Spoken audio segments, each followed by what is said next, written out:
Salam əziz tamaşaçılar, bugündən Xəzər televiziyasında yeni layihəyə start veririk. Ölkədə baş verən önəmli hadisələrlə bağlı məsələlərə aidiyyatı dövlət qurumlarının rəhbərləri ilə aydınlıq gətirəcəyik. Cavabdeh layihəsinin ilk qonağı Dövlət Xüsusi Ehtiyatlar Agentliyinin sədri Zaur Mişaylovdur. Xoş gördük Zaur müəllim. Xoş gördük, xoş gəldiniz. Bugünkü sualları Report İnformasiya Agentliyindən həmkarım Tuncay Türbəndəzadə ilə birlikdə təqdim edəcəyik. Tuncay, sizi də xoş gördük. Salam aleyküm. Zaur müəllim, normadan artıq yağan yağışlar nəticəsində bir sıra ərazilərdə çətinliklər müşahidə edildi. Eyni zamanda sizin qurum tərəfindən operativ işlər də görüldü, operativ qərargah da yaradıldı. Aparılan təhlillər hansı nəticələri ortaya qoydu? Yəni, problemin konkret səbəbləri araşdırıldı. Həmin səbəblərlə bağlı istəyərdik siz məlumat verəsiniz. Çox sağ olun. Birincisi, xoş gördük sizi. Bir daha xoş gəlmişsiniz. Bu verilişində uğurlu olmasını arzulayıram sizə, uğurlar arzulayıram. Verdiği sual çok aktualdır. Tabii ki ilkin təhlillər aparılıb. Bu təhlillərin sadəcə bir həftə ərzində 10 gündə aparılması deyil, uzun müddət daha təhlillər aparılacaq. Amma ilkin nəticələr əlimizdə var.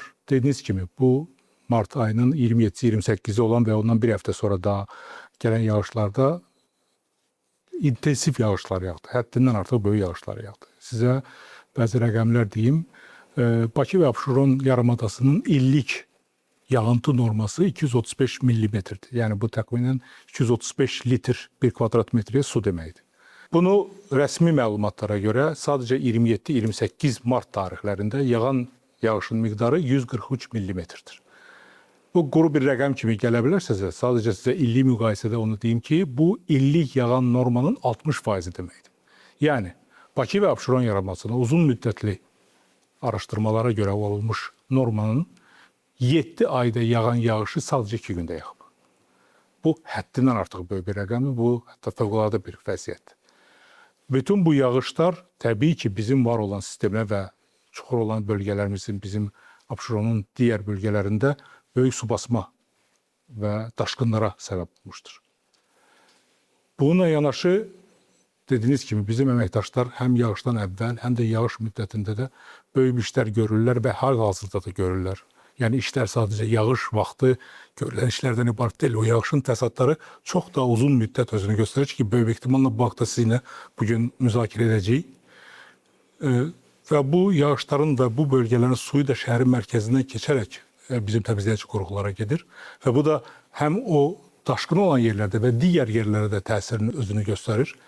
Amma mən burada fürsətdən istifadə edərək siz də vurğuladığınız sualınızda həm bizim sıravi əməkdaşlarımıza, amma bununla yanaşı Fövqəladə Hallar Nazirliyi əməkdaşlarına, rəhbərliyinə, Bakı şəhər meriyasına, icra hakimiyyətinin başçısına və onun əməkdaşlarına, bununla yanaşı bizim Avtoyol Agentliyinin əməkdaşlarına, Azəreşıq, Azərenerji, bütün bu qurumların da həm rəhbərlərinə, həm də onların sıravi işçilərinə çox dərin minnətdarlığımı bildirmək istəyirəm.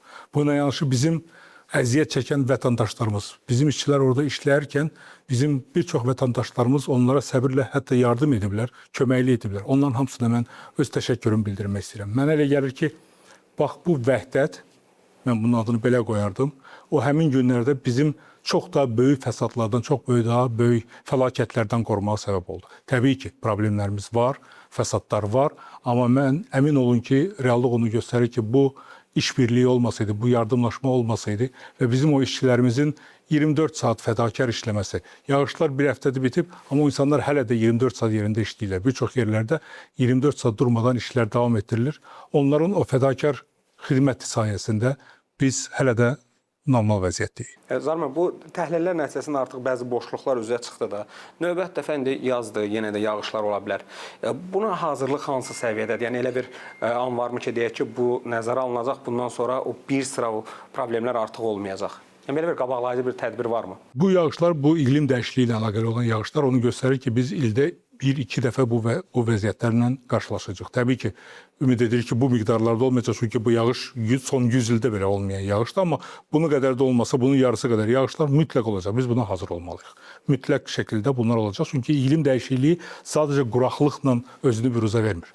Normalda hissə yağan yağışlar intensivləşib çox qısa müddətdə böyük yağışlar yağır və ondan sonra da təzədən uzun müddət quraqlıq əmələ gəlir. Və biz bunu həm yaz, həm payız zamanlarında qarşılaşacaq. Və bunları düşünərək də cənab Prezidentimizin tapşırığı ilə keçən ildən Bakı və Abşeron yarımadasının içməli su və yağış kanalizasiya kollektorlarının təkmilləşdirilməsi dövlət proqramı hazırlandı. Bu proqram 10 il boyunca icra olunacaq və bütün bu məsələlərin mərhələli şəkildə həll olunması üçün bizə böyük köməklər edəcək. Çünki reallıq onu göstərir ki, hal-hazırda bütün bu sular bir mərkəzə, bir kollektorlara yığılır, amma biz bunu bölüşdürüb daha fərqli yerlərdə insanların həm daha uyğun suya əl çatanlığı, həm kanalizasiya xidmətinə əl çatanlığı, həm də bu cür yağışların daha fəsadsız, daha az fəsadla kənarlaşdırılmasını əldə edəcək. Bu cür halların əsas səbəbləri yalnız iqlim faktorudur, yoxsa infrastruktur problemlər rol oynayır? Bu təbii ki, sadəcə iqlimə bağlamaq mümkün deyil.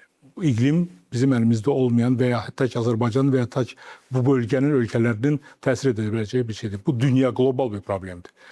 Bu iqlim sadəcə bu yağışların bu şəkildə, intensiv şəkildə yağmasını ortaya çıxardır. Bu miqdarda yağışa infrastruktur qurmaq onsuz da qeyri-mümkündür. Dünyanın heç bir yerində bu cür şeylərə hazırlıq görülə bilməz. Yəni dediyimiz kimi, düşünün ki 7 ayda yağan yağış 2 gündə yağırsa, sizin kanalizasiyalar bu 2 gündə 210 gün arasında fərq deməkdir. Yəni kanalizasiya xəttləri indikindən 100 dəfə böyük olmalıdır. Bu qeyri-mümkündür. Bu reallıq deyil.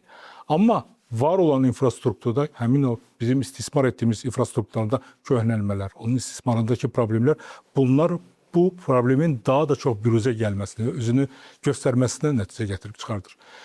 Bilirsiniz, son 30 ildə, bundan 30 il bundan qabaq 80-ci illərin sonu, 90-cı illərin əvvəlində o keşməkeşli zamanlarda çox böyük urbanizasiya, çox böyük köç, bizim şükür Allah bu dəqiqə azad olmuş Qarabağ əhalisi, köçkünlər, məcbur bunlar hamısı Bakıya gəldi və onlar plansız olaraq burada tikintilər, məskunlaşmalar baş verdi. Bu yerlərdə kanalizasiya olmadan hər biri üçün ayrıca bir nasos qoyuldu və o nasoslarla sular var olan şəhərin kanalizasiya sisteminə ötürüldü. Və bunlar davam etdikcə normal yaşayışda o kanalizasiya şəbəkələri onu götürür. Amma bu cür yağışlara ona dözüm gətirməsi qeyri-mümkündür. Və infrastrukturun köhnəlməsi və həddindən artıq yüklənmiş olması hal-hazırda bu cür yağışların qarşısını götürə bilməz. Ona görə də həmin o dövlət proqramımızda bunu dediyimiz kimi yayılması, yəni şəhərin mərkəzindən var olan kanalizasiya sistemlərinin yox, yeni kollektorların tikilməsi ilə o suyun fərqli istiqamətlərə apararaq bu köhnəlmiş kollektorun istismarının daha da çox bərbad vara salmaması üçün onları boşaldıb onların təmirinə keçməyə planlaşdırır. Zaur müəllim, bu son yağışlarda, normadan artıq yağan yağışlarda sanki bütün Bakının yağışı Keşlə qəsəbəsində idi. Və orada kollektorun üzərində tikilən evlər bu prosesə mane olurdu. Və bir məqam var ki, bu evlərin bir çoxunun, ümumi rəqəmdə 1600-dən çox, səhv eləmirəmsə, belə bir rəqəm var ki, 1600-dən çox qanunsuz tikili var kollektorların üzərində. Keşlə qəsəbəsindəki ev indi çıxarışının olmadığı bildirilirdi. Amma bu evlərin arasında çıxarışı olan evlər də var. İndi Keşlə qəsəbəsindəki ev söküldü, o kompensasiya məsələsi gündəmdədir. Həmin o 1600 ev və eyni zamanda Keşlə qəsəbəsindəki ev konkret həmin evlə bağlı kompensasiya necə tənzimlənəcək?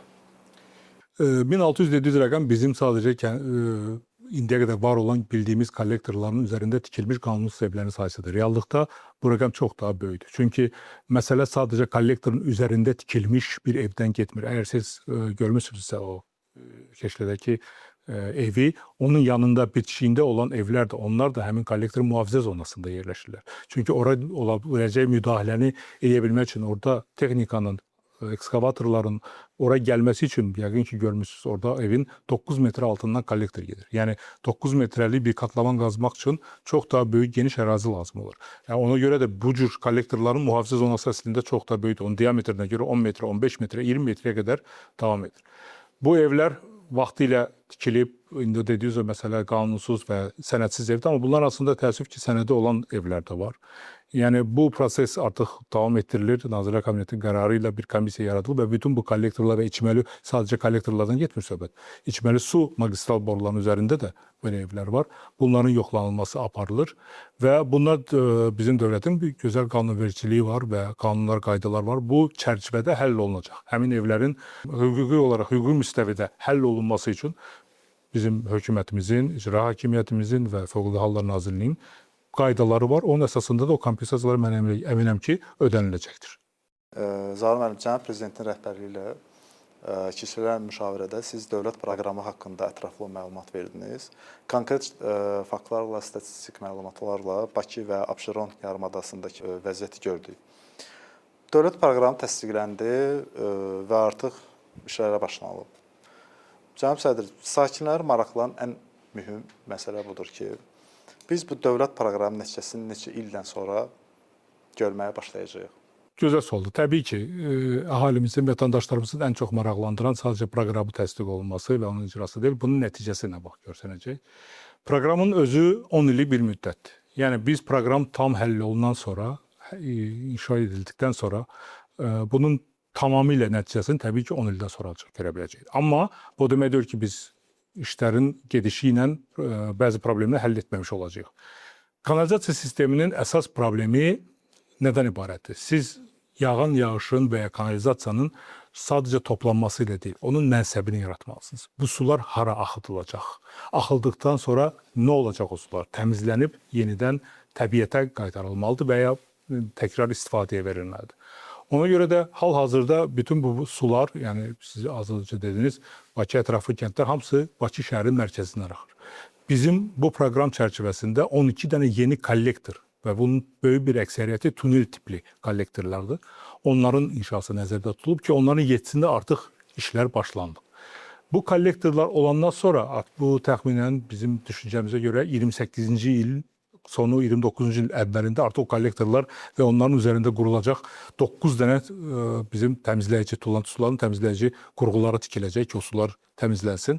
Onlar işə düşdükdən sonra bu kimi vəziyyətlərdən biz artıq qurtarmış olacaq. Çünki o suları və bu cür yağışlarda olan suları həmin kollektorlarla dənizə köçürdə biləcək. Yəni artıq o zamandan etibarən insanlar bunun fərqini görəcəklər. Amma iş onda dayanmır, çünki sadəcə kollektorla deyil. Bir də bu kollektorlar üçün şəbəkələr qurulmalıdır ki, evlərin içində və digər yerlərdə olan kanalizasiya suları toplanıb həmin kollektorlara ötürülə bilsin. Onların işləri davam etdiriləcək və orada da mərhələli şəkildə bizim Abşeron yarımadasında 64 dənə belə kənd və qəsəbə var. Onların şəbəkəsi qurulduqca hər bir qəsəbə özünü, ola bilər biri 29-cu ildə, biri ola bilər 30-cu ildə o nəticələri görəcəklər. Zahir müəllim, burada konkret deyək, yeni salınan yaşayış massivinin su kanalizasiya sisteminin qurulmasından getmir, çünki bu asandır. İndi paytaxt Bakıda kifayət qədər məskunlaşma var. Bu dövlət proqramı çərçivəsində böyük işlər gözlənilir. Bu həm də ciddi çətinliklərlə üzləşmə də burada bu məsələdə aktualdır. Çünki yaşayışlar, evlər, yaşayış obyektləri və hansı çətinliklər artıq indidən siz və sizin əməkdaşlar bu məsələlərə nəzərə alıb, hansı çətinliklər ola bilər hadisəyə qarşısında? Qəşəng çox, çətinlərimiz çoxdur təbii ki. Çünki bayaq dediyimiz o problemlər, yəni plansız məskunlaşma, plansız böyümələr, bunlar sadəcə ora yığılan kanalizasiyanın və yağış suyunun miqdarı ilə deyil. Bir də burada qurulacaq şəbəkələrin trassaları dediyimiz, yəni hansı yollardan, hansı istiqamətlərdən aparılacaq. Bildiyiniz kimi su həmişə aşağı tərəfə axarını, yəni siz kanalizasiyanı sağdakı küçə ilə və ya soldakı küçə ilə istədiyiniz kimi apara bilmərsiniz. Bunun aparacağınız nöqtənin, ən üst nöqtəsindən üzü aşağı aparılmalıdır və bunun üçün yollar olmalıdır. Kanalizasiya xəttləri müəyyən bir əyriliklə getməlidir. Çox döngələri olmamalı, çünki hər bir döngə bir təhlükə nöqtəsi əmələ gətirir. Orada kanalizasiyanın gətirilmələri yığışa bilər, tıxanmalara səbəb ola bilər. Ona görə mümkün qədər bütün bunların düzgün xəttlə aparılması və öz axımı ilə aparılması vacibdir. Təbii ki, sonunda yenə həmin kanalizasiya xəttləri, susxanalar qaldırır, çünki ən aşağı nöqtədən onları təzədən təmizləyici qurğuya qaldırıb təmizləmək lazımdır. Çətinliyimiz dediyimiz kimi logistika ola bilər, çünki yollar və bilirsiniz, həm Bakı şəhərinin baş planında təsdiq olunub, bizim master planımız da ki, bu master plan biz 26-cı ildə dövlət proqramı başlamışıq, amma master plan ta 2013-cü ildən işləyərək, təkmilləşərək, hər səfərində yenilənərək bu çətinliklər və çağırışlar öyrənilərək təkmilləşdirilib. Bu proqram çərçivəsində onun həyata keçirilməsində ola biləcək problemlər olur. Logistika ilə, yollarla, bəzi yerlərdə bizim insanların şəbəkə qurarkən təbii ki, küçələri qazmalı olacağıq. Bir çox küçələrimiz çox ensizdir, orada giriş-çıxışları problemlər ola biləcək, insanlara alternativ yollar vermək lazım olacaq. Və bu da həmin proqramın əslində nədən 10 il boyunca olmasını şərtləndirir. Çünki eyni vaxtda hər tərəfdə qazıntı eləmək mümkün olmayacaq. Yəni insanların da hərəkətinə və normal həyatın davam etməsi lazımdır. Bunu mərhələli şəkildə eləmək lazımdır ki, insanların həyatında problem olsa da o minimum səviyyədə olsun. Amma bununla yanaşı təbii ki, bir də ekoloji problemlər ola biləcək. O suların biz düzgün təmizlənməsinə nail olmalıyıq. Həmin təmizləyici qurğular ki, 9 dənə yeni təmizləyici qurğu tikiləcək Abşeronda. bunların düzgün bioloji təmizlənməsi və mümkün qədər o suyun yenidən istifadə olunması istiqamətində işlər və o suyun da yenidən, yəni təkrar istifadə olunacaq suyun da hansı istiqamətlərdə, hansı borularla, hansı marşrutlarla aparılması, öz təyinat nöqtəsinə götürülməsi planlar var. Onun üzərində dediyim kimi 7 dənə kollektor və təmizləyici qurğu üstündə işlər artıq gedir. Digərlərinin layihələri hazırlanır və bu layihə hazırlanırkən həmin bu məsələlərin çözümləri və problemlər həlli nəzərdə tutulub. Zaur müəllim, bəzi insanlar qanunsuz olaraq su xəttlərinə qoşulur. Su təsərrüfatı obyektlərinin mühafizə zolaqlarında tikinti işləri aparılır.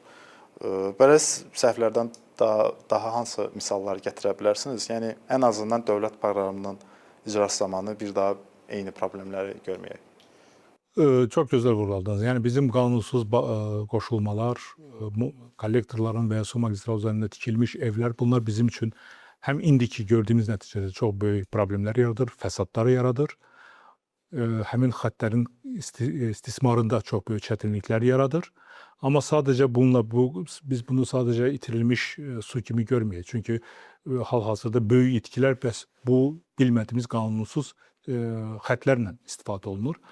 Bunun bir də fəsadı o qanunsuz birləşmələrin sızmaları və ya başqa yerdə bir yerdə partlayıb çıxması, suyun başqa yerə getməsi, çünki yerin altına gedir və başqa bir yerdə özünü pürüzə verir.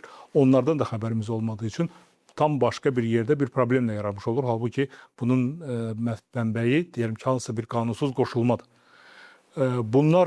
Bunlarla yanaşı böyük problemimiz, yəni digər böyük problemimiz Abşeron yaradmasında 300-dən çox göl var. Bunlar hamısı təbii su toplayıcısıdır. Bunların ərazisində bu quraqlıq zamanında, yəni ki, son 25 ildə bir çoxlarının səviyyəsi düşdükcə və daha sonra bəzi şəxslər tərəfindən o bölgələr, o göllər qurudularaq evlər tikilir və ucuz qiymətə insanlara təqdim olunur. İnsanlar da o qiymətin, o evin ucuzluğuna şirinlikərək həmin evi alırlar təbii ki olaraq, ehtiyac olaraq. Amma bu cür yağışlarda həmin o toplayıcı bölgələr su yığılır. Həm ev suyun altında qalır. Həm də o gölün suyun təxliyə edilə biləcək bir nöqtəsi də yoxdur. Çünki ora elə normal olaraq təbii bir su hövzəsidir. Yəni, bu problemlər də çox böyük bizə çətinliklər yaradır və bizim şəhərdə olan, Keçilədə də olan problemlərdən biri də həmin bu göldəki, o evlərdəki altındakı olan suyu biz kollektorlara vuraraq, kollektorların həddindən artıq şişməsinə, suyu daşıya bilməmə səviyyəsinə gətirərək başqa bir yerdə, tam başqa bir bölgədə bir problemi yaratmasına səbəb oluruq. Zaur müəllim, Bakı və Abşeron yarımadasında artıq qurund sularının səthə daha da yaxınlaşması ilə bağlı ciddi bir siqnal var. Belə də əksəriyyəti kanalizasiya sisteminə qoşulmayıb, şambo sistemi ilə və bu özünü bir çox mənada göstərir. Ümumiyyətlə, kanalizasiya sisteminə qoşulmayan evlərin və iaşə obyektlərin sayı barədə bir məlumat varmı və gələcəkdə bu hansı daha ciddi fəsadlara səbəb ola bilər? Sadəcə kanalizasiyadan söhbət ediriksə, Bakı və Abşeron yarımadasının 52% əhalisi kanalizasiyaya qoşulub. Ərazi olaraq Bakı və Abşeron yarımadasının sadəcə 39%, yəni 40%-dən aşağı ərazisi xidmət olunur. Digər, dediyiniz ki, 60%-i dediyiniz o, ya primitiv şəkildə kimlərsə xırda şəbəkələr qurub bir çuxur yerə, bir bölgəyə, bir gölə buraxırlar suyu və ya şambolar vasitəsilə.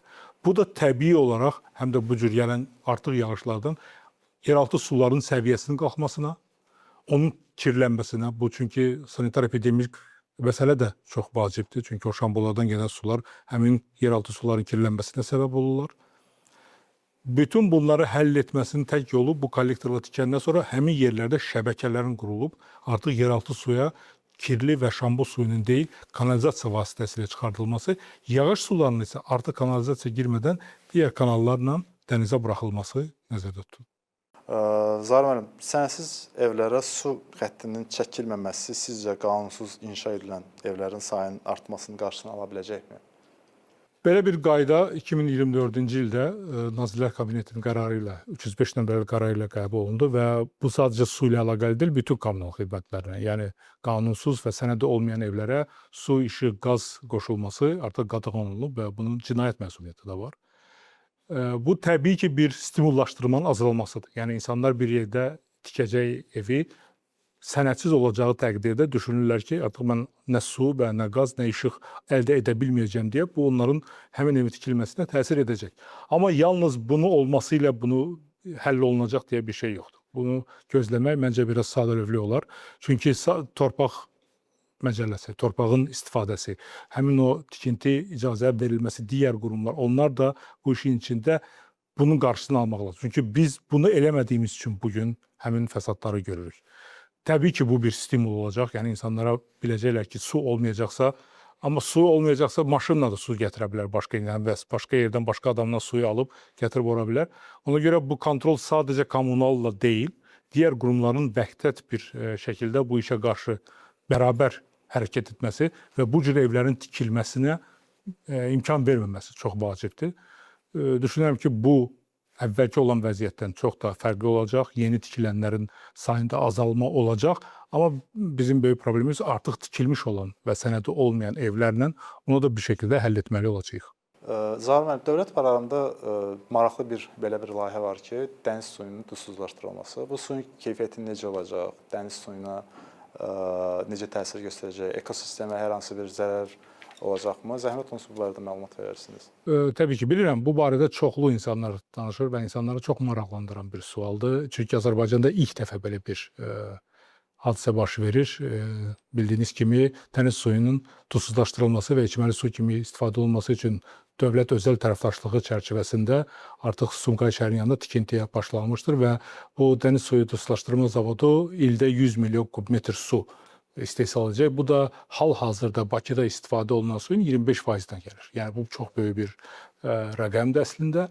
Amma bu dünyada yeni bir texnologiya deyil. Bu var olan bir texnologiyadır. Hətta sizə belə deyim, bizim normal təmizləyici qurğularımız da həmin məntiqlə işləyir. Yəni hər hansı bir su filtrlərdən keçirilərək onun içindəki olan digər maddələr təmizlənir. Ondan sonra ona xlorlanır, biolojik olaraq təmizlənmədən sonra insanlara içməli su olaraq verilir. Duzsuzlaşdırma zavodunun filtrləri buradan fərqli olaraq o qədər məsamələri küçükdür ki, sadəcə içindəki bərk olan maddələr deyil, içində hətta əridilmiş duzu da oradan çıxardır və duzsuzlaşdırır. Yəni texnolojik olaraq iş eynidir. Normalda deyəlim ki, 40 atmosferlə, 30 atmosferlə işləyən filtrlər duzsuzlaşdırmada, çünki orada məsamələr çox daha balacadır, 70 atmosfer təzyiqə qədər düzəlir ki, içindəki duzu da çıxartsın.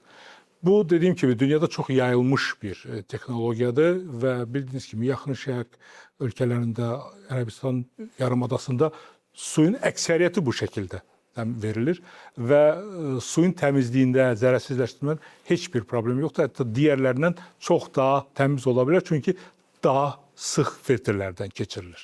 Ondan sonra onun təzədən biolojik olaraq yenidən içindəki lazım olan minerallar düzəldilərək içməyə verilir. Yəni, təhlükəsizlik və sağlamlıq açısından heç bir əksikliyi yoxdur. Hətta bəzi yerlərdə danışmaq olar ki, daha üstün ola bilər. Bunun bir də ekoloji tərəfi var. Təbii ki, bilirsiniz, bu dövlət özəl tərəfdaşlığı konsorsium tərəfindən idarə olunur və onlar da təbii ki, bunu kredit vasitəsi edirlər və bütün kredit təşkilatları da ətraf mühitə təsir konsepsiyasına çox önəm verirlər və bu layihədə də həmin araşdırma aparılıb.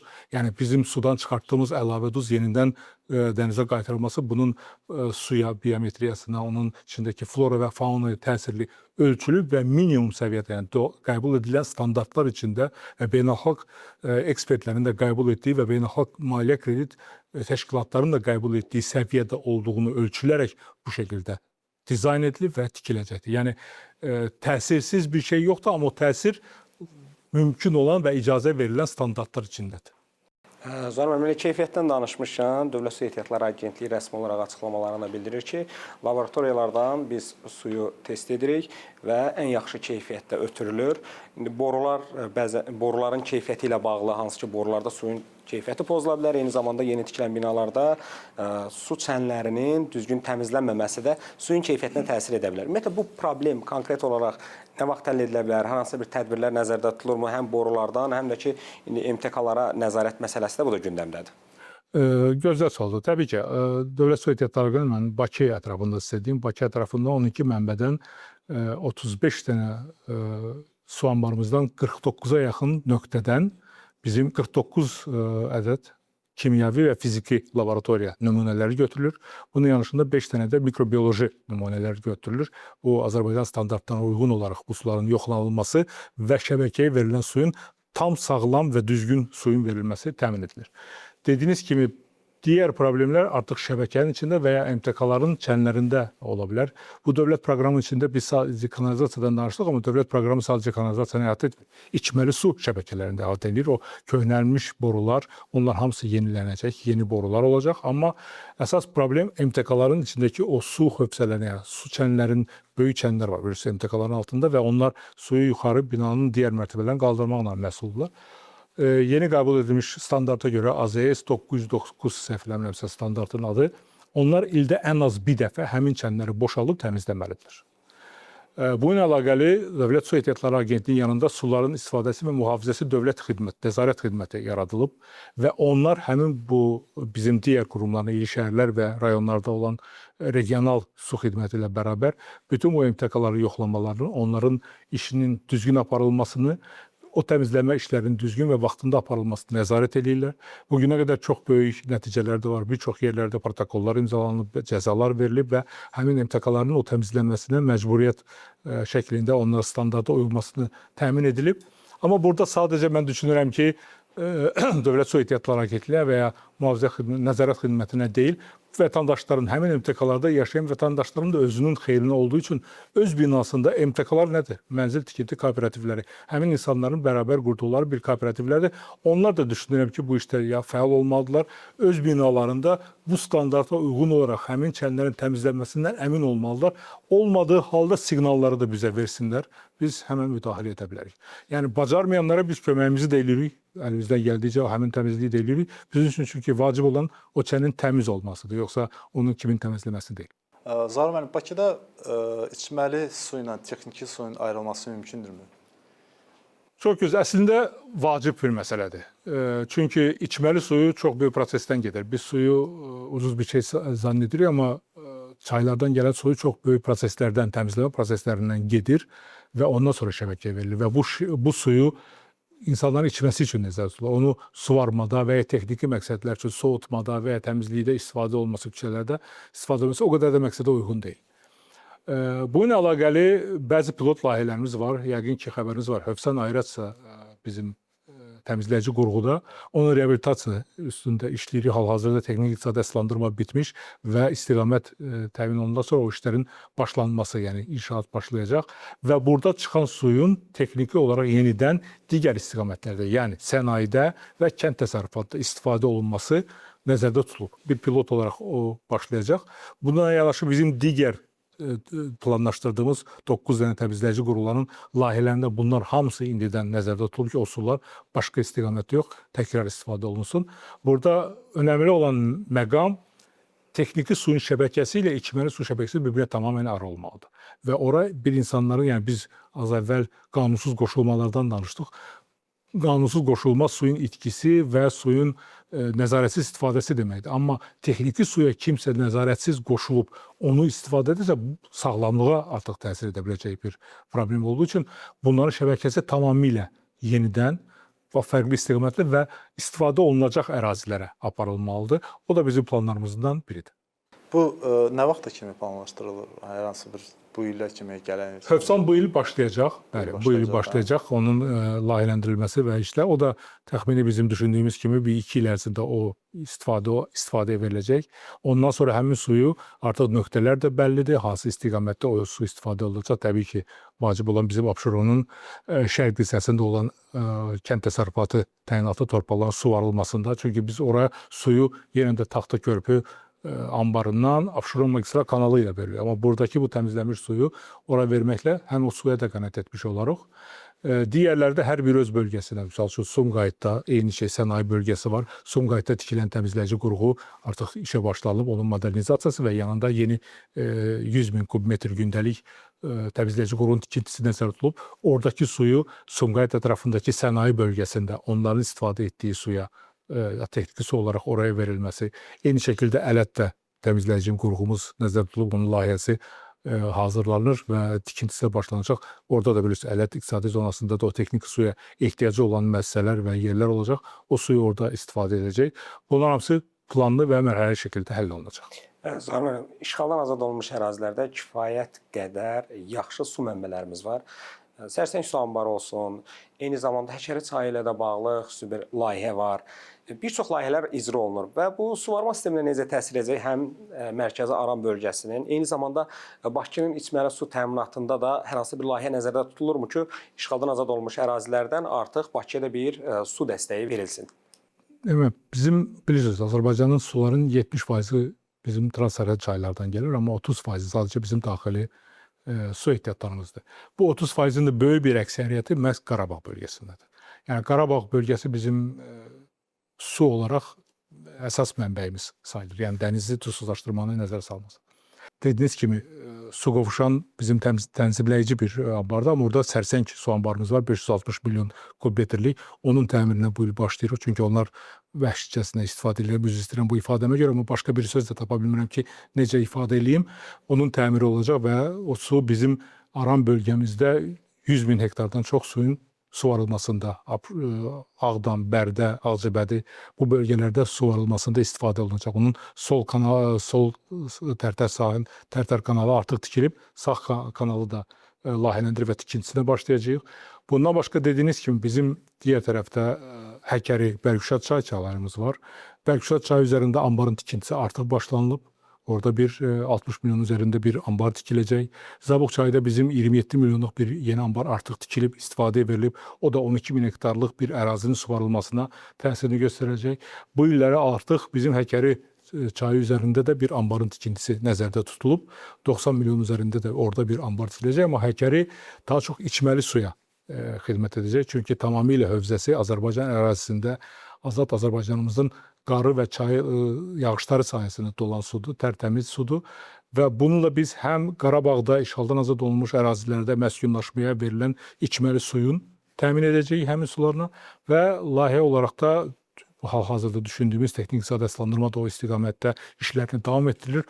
O suyu bizim digər bölgələrə, içməli su olaraq digər bölgələrə verməsində çox böyük töhfəsi olacaq. Bakıya qədər gəlməsi araşdırılır. Hal-hazırda imkan olarsa təbii ki biz o suyu Bakıya qədər də gətirmək istəyirik, amma bunun dediyim kimi texnik iqtisadi əsaslandırılması nə qədər uyğun olub olmadığını yoxlandıqdan sonra hökumətə təqdim olunacaq. Bu da olarsa təbii ki biz onu həyata keçirəcəyik.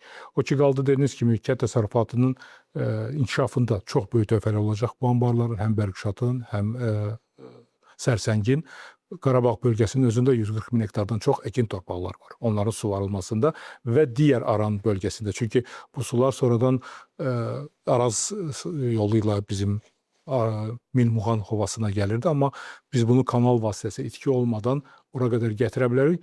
Burada vacib olan məsələ kənd təsərrüfatında onu istifadə edən fermerlərin də artıq müasir sistemlərə keçməsidir. Çünki bu suya çox böyük yatırımlar olur, çox böyük vəsaitlər qoyulur və bu su ora gətirildikdən sonra onun hər damcısı biz üçün vacibdir. Yəni bunu keçmişdə olduğu kimi selləmə ilə suvarılması yenə effektivliyini itirəcək. Biz istəyirik ki, həm o sular müasir sistemlə ya damcı, ya pivot sistemi ilə qurulduğu zaman həmin sular çox daha effektiv istifadə oluna bilər. Bu suyun qənaətindən daha çox məhsuldarlığa da çox böyük təsir edəcək. Yəni su boşu-boşuna itkiyə getmədən məhz bitkinin dibinə girərək onun məhsuldarlığında da böyük töhfə verəcək. Bizim də kanallarda su itkisi hansı səviyyədədir? Artıq betonlama işləri bir çox kanallar beton üzlükləri örtülüb. Bu kifayət qədər qarşısını alır. Amma ümumilikdə kanallarda su itkisinin qarşısının alınması üçün hansı işlər görülür? Suvarma kanallarında bizim bəli itkimiz çoxdur. Bütün sistemdə suvarmada təxminən 50%-ə yaxın bizim itkimiz var. Bu sadəcə kanallarla əlaqəli deyil. Bir də dediyimiz kimi o selləmə suvarmanın da verdiyi itkilər var. Çünki 1 hektar bir əraziyə deyəlim ki, hansısa bir bitki üçün, misal üçün taxıl üçün 1000 kub, 1100 kub su suvarmada verilməlidirsə, o 1100 kubun taxıla bitkiyə çatması üçün bəzən 2000, 3000 kub metr su verilir. Və o üstdən axaraq təzədən kollektorlara tökülüb dənizə axır. Yəni bu itkilərin ümumi bizdə 50%-dən yuxarıdır. Amma dediyiniz kimi onun iki istiqamətli işlər aparmalıdır. Həm o suvarma sistemlərinin təkmilləşdirilməsi, müasir sistemə keçməsi və eyni zamanda bizim kanalların betonlaşdırılması və ya qapalı sistemə keçirilməsi. Bu istiqamətdə də böyük işlər görülür. Bildiyiniz kimi artıq Şirvan suvarma kanalı işə başlanılıb. O da 27-ci ildə biz onu təhvil verəcəyik. Çox böyük, Azərbaycanın ən böyük kanalı olacaq. 170 kilometrdən uzun, böyük 180 kubmetr suya qədər, yəni hal-hazırda Kürüdə gedən suyun yarısı qədər oradan su buraxma ehtimalımız olacaq və o su itmədən, infiltrasiya etmədən son nöqtəsinə qədər itkisiz apara biləcəyik. Və bununla əlaqəli sadəcə itkinin azalması deyil, o artıq qalan su ilə biz daha çox ərazilər suvara biləcəyik. Burada əməlli böyümə nəzərdə tutulub, yəni Şirvan suvarma kanalının 200 mindən çox ərazisi olacaq suvarma ilə əhatə olunan. Bununla yanaşı Qarabağ kanalının, Qarabağ suvarma kanalının artıq layihəsi davam etdirilir. O da bu illəri onun ilə əlaqəli həm maliyyə qurumları ilə də danışıqlarımız gedir. Onun yenidən qurulması ilə əlaqəli. Eyni şəkildə Mingəçevirdən çıxıb Araza qədər gedən Qarabağ kanalımız, onun da yenidən betonlaşdırılması, oradakı itkilərin qabağının alması ki, Qarabağ kanalı bizim digər kanallardan fərqli olaraq bir çox yerlərdə tökmə üsulu ilə gedir. Yəni yerin yerdə qazılmanı deyil, tökülmə ilə aparılmış kanallardır. Burada itkilər çox daha böyük olur. Çünki tökmə torpağın su buraxma qabiliyyəti çox daha yüksək olur. O betonlaşma ilə də çox böyük biz qənaət əldə edəcəyik. Bu qənaət nə olacaq? Mingəçevir anbarımızda daha çox su olacaq. Onu biz ekoloji olaraq Kürdə də çox istifadə edə bilərik. Həm bu kanallarda və bu kanallarla gələn su ilə də çox daha böyük əraziləri suvara biləcəyik. Cənab Prezident hər çıxışında demək olar medianın rolunu xüsusilə qeyd edir. Və qurumlarda belə deyək də medianla iş bir kommunikasiya planı olur, hansı ki ona riayət edirlər. Sadəcə bizə maraqlıdır ki, bizim digər həmkarlara nə məsləhət görərdiniz ki, bu görülən işlər ərəfəsində belə deyək də birgə fəaliyyəti, yəni ki, həm sizin işinizi asanlaşdırsın, həm də ki, jurnalistlərin işini asanlaşdırsın. Çox sağ olun suala görə. Mən ilk sualınızda bir şey vurğuladım ki, bu hadisələr vaxtı bir çox dövlət qurumu ilə adlarında sadaladım. Bərabər əməkdaşlıq sayəsində bir çox şeylərə biz nail ola bildik. O 2 gün, 3 gün ərzində o bir-birinə köməkləşmə, bir-birinə dəstək bir çox fəsadların qarşısını aldı. Bu onu göstərir ki, biz bərabər olduqdan sonra bir çox şeylər əldə edə bilərik. Mənə elə gəlir ki, media olaraq, yəni biz bunu sadəcə dövlət qurumu və ya hansısa bir özəl şirkət və ya bir media portalı və ya xəbər kanalı olaraq deyil, bütün cəmiyyət olaraq düşünməliyik. Həm vətəndaşlar, amma vətəndaşların da maarifləndirilməsi təbii ki, media üzərindən getməlidir. Mənə düşünürəm ki, media burada bizə çox böyük dəstək verir əslində. Həm hadisələrin işıqlandırılması. Bunlar bizim üçün vacibdir. Bir çox yerlərdə sizə gələn məlumatlar da bizə gələrək biz ora vaxtında müdaxilə edə bilirik, vaxtında bir iş görə bilirik. Amma bununla yanaşı sadəcə problemi göstərməliyik. Bunun necə həll olunacaq? Bax, bugünkü düşünürəm ki, veriliş bu cür suallar və açıqlamalar insanlara ümid edirəm ki, bəzi şeylərdə açıqlama vermiş ola biləcəyik və insanlar nəyi planlandığı, necə gedəcəyini və nəticənin nə olacağını bilməlidirlər. Və sizin sayənizdə bu çox da geniş kütlələrə çata bilər. İnsanlar o şəkildə həm daha səbirli bu işə yanaşırlar, həm də dəstək ola bilirlər. Sadəcə bu məsələnin problem olduğunu yox, bunun həllinin də olduğunu görürlər. Biz bərabər eləyərək problem ortadadır. Biz bunu bilirik. Bunun həlli yolu hamımız bərabər o daşın altına bir əlimizi qoyub yerinə tərpət etməkdir. Mediada da burada böyük dəstək var. Mən bu vəsilə ilə də sizin bu verilişə də çox uğurlar arzulayıram. Çünki məncə yaxşı bir platformadır. Rəhbərlərin sadəcə hansısa bir saytda və ya bir media portalında çıxışı ilə deyil, üzbəüz belə suallar verə bilərsiniz. Onlar da öz mövqelərini bildirə bilərlər. İnsanlar da bundan görərlər kimin nə elədiyini, nə üçün elədiyini və nə isə eləmirsə hansı səbəblərlə, nəyi gözləyərək eləmədiyini daha aydın görə bilərlər. Son bir sualım var Zaxır müəllim. Yağışlar zamanı adətən sosial mediada həmişə belə bir fikir var ki, bu yağışları toplayıb sonradan istifadə eləsələr daha yaxşı olar. Yəni su qıtlığı da olmaz. İndi bilməm, bu buzlaqların səviyyəsi aşağı enir, qar örtüyü dağlarda daha aşağıdır. Bu birbaşa su mənbəyinə təsir edən amildir. Bəs bu yağış sularını həqiqətən də bu toplayıb, nə vaxtsa yağan vaxtda toplayıb sonradan istifadə etmək effektivdirmi? Yağış sularının toplanma yeri olmalıdır. Yəni bəzi yerlərdə bizim anbarlarımız sadəcə qar su ilə olmur. Yağışların da həmin çaylarda gələn daş, yəni anbara qədər olan bölgələrdə yağışların da həmin anbarlarda toplanması olunur. Amma deyirəm ki, Bakı-Abşeron yarımadasında həmin o su toplayıcılar həmin o göllər idi. Bugün dediyim kimi 300-dən çox göllər, həmin o göllər idi ki, o sular orada toplanılırdı. Təbii ki, bəzi yerlərdə bu şoran suyu da, yəni qatlar da qarışır. Onun hər birini individual olaraq baxmaq lazımdır. Bəzi yerlərdə yəni bizim deyəlim ki, hardasa bir yaşıllaşdırma yeridir. Orada bir çən qurularaq sadəcə o bölgənin, yəni o parkın və ya o qazonun, o ağacların sulanması, o suların yığılması nəzərdə tutula bilər və onun üzərində də planlar var. Bizim bir çox yerlərdə Bakıda yeraltı sulardan, bu cür yağışlardan yığılan yeraltı anbarlardan suların istifadəsi hal-hazırda da edilir. Bəzi yerlərdə borular da çəkilərək və ya maşınla daşınaraq o su suvarmada istifadə olunur. Amma suyu toplamaq sadəcə bir yerdə 10.000 kub, 20.000 kub su toplamaq çox da böyük bir effekt və o sadəcə lokal olaraq bir yeri təsir edə bilər. Bizim suların toplanması əsas böyük anbarlarımızda, bilirsiniz. Yəni bir şey deyim ki, Mingəçevir su anbarının həcmi 15,7 milyard kub metrdir.